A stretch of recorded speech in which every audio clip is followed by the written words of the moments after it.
All right, last one that I'm making, not necessarily the order that you're doing these in, is the white page.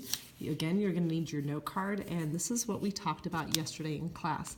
So our goal is to simplify radicals. So one of the 3 rules is that you need to have anything that's perfect not be under the radical. So sometimes the number is perfect and it can come out. Sometimes the number is not perfect, but there might be a factor of it is. So for instance, 64, that's one of our perfect ones. The square root of 64 is 8. Now 125 is not perfect. It's not on my list, not for a square root, okay? And if you're not sure, you could type it in your calculator. But what we can do now is we can run our factor program. So I've pressed this button program. I'm just going to hit enter. And I'm going to hit enter again.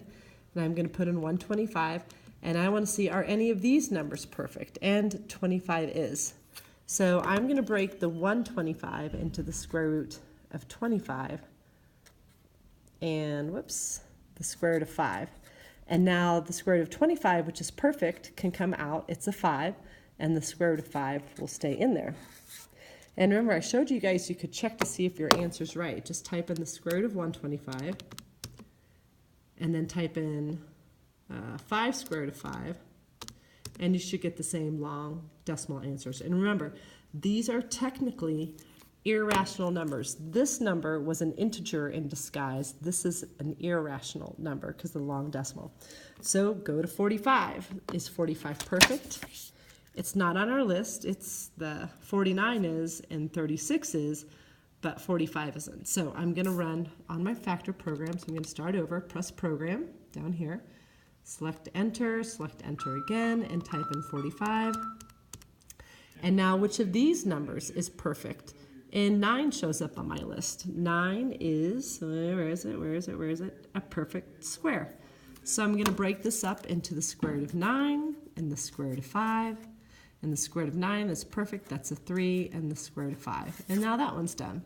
And that is the whole thing, front and back. Now, when you get to the problems on the back, there's a number in front.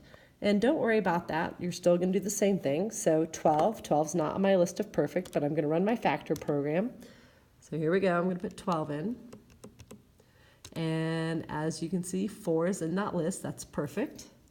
So joining the 2 will be the square root of 4 and the square root of 3.